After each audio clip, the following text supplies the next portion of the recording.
12-ാം ദിവസം നക്ഷത്രം. കുട്ടിക്കാലത്ത് കുടുംബ പ്രാർത്ഥനയ്ക്കിടെ ബൈബിൾ വായിച്ചപ്പോഴാണ് ആ വാക്യം ആദ്യമായി മനസ്സിൽ പതിഞ്ഞത്. കിഴക്ക് കണ്ട നക്ഷത്രം അവർക്ക് മുമ്പേ നീങ്ങിക്കൊണ്ടിരുന്നു. അത് ശിശു കിടക്കുന്ന സ്ഥലത്തിന് മുകളിൽ വന്നു നിന്നു. പിന്നീട് വീട്ടുമുറ്റത്തുണ്ടാക്കിയ പുൽക്കൂടിന് മുകളിൽ ചെറു നക്ഷത്രം അപ്പച്ചൻ തൂക്കുമ്പോൾ ഈ നക്ഷത്രത്തിന് എന്തോ വലിയ പ്രാധാന്യമുണ്ടെന്ന് മനസ്സിലായി. അപ്പച്ചനിൽ നിന്ന് തന്നെയാണ് ബേത്ലഹേമിലെ നക്ഷത്രത്തിൻ്റെ കഥ ആദ്യമായി കേട്ട് മനസ്സിലാക്കുന്നത്. ജ്ഞാനികളെയും ആട്ടിടയരെയും ഒക്കെ കാലിത്തൊഴുത്തിലെ ദിവ്യ ശിശുവിൻ്റെ പക്കലേക്ക് ആനയിച്ച അത്ഭുത നക്ഷത്രത്തെ പറ്റി അപ്പച്ചൻ പറയുന്നത് കേട്ടിരുന്നപ്പോൾ അന്നേ മനസ്സിലുറപ്പിച്ചു, എനിക്കും ഒരു നക്ഷത്രമാകണം.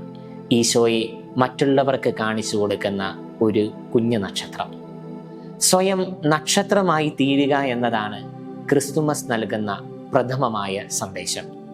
മറ്റുള്ളവർക്ക് ക്രിസ്തുവിൻ്റെ അടയാളമാകുന്ന, വഴികാട്ടിയാകുന്ന, വെളിച്ചമേകുന്ന ഒരു നക്ഷത്രം. നമുക്ക് അതിന് സാധിക്കുമോ?